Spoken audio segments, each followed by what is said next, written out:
The Calufine round has the ability to hold a good deal of water and paint in the belly of the brush, which is the center area here, in addition to an extra long taper, much longer than a traditional round, in order to help produce very fine lines and details.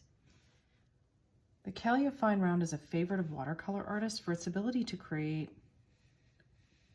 long, flowing detail lines. You'll also notice that the way the paint falls off the tip of the brush is even, and the brush has good spring and snap.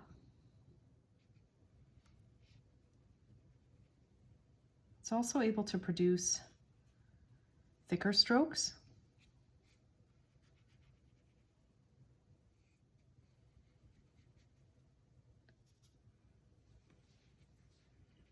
And we're just going to start by a light touch, and then we're going to block in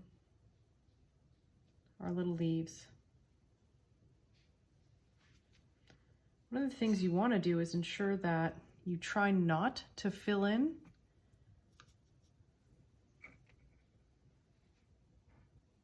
absolutely everything. A bit of white space is nice.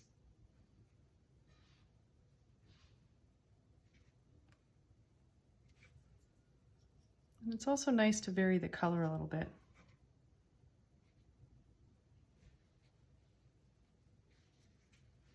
Letting the watercolor pool.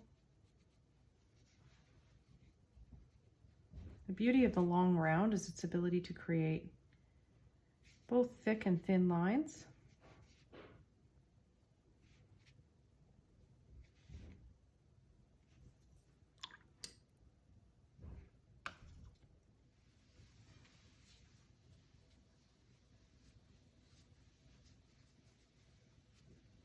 I always like to allow the paint to pool kind of wherever it goes.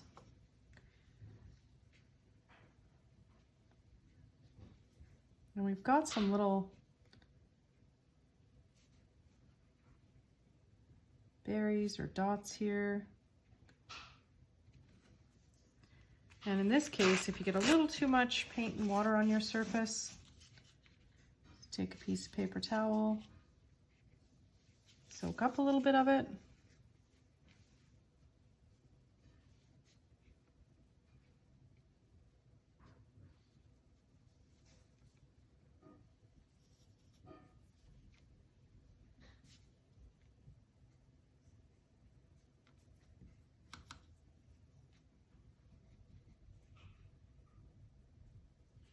Once the watercolor dries a little bit, you can come in and add a few more details. Once you've added a few berries, again, you can take this long round, connect the dots,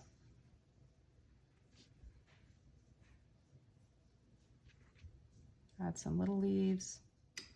I quite often use a filbert.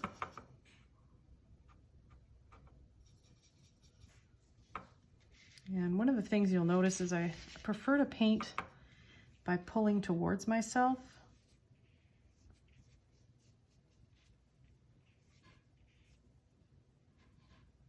A little too much color there.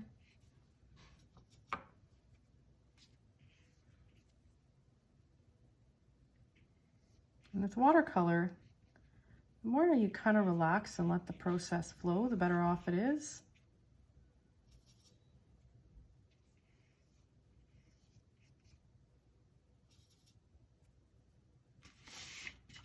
Turn this a little bit towards me.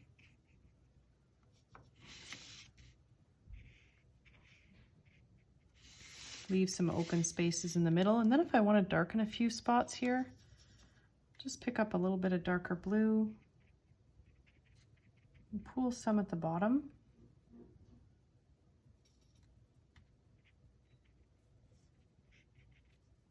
If it gets too dark, you can rinse the brush, blot it off a bit, and pat this color up.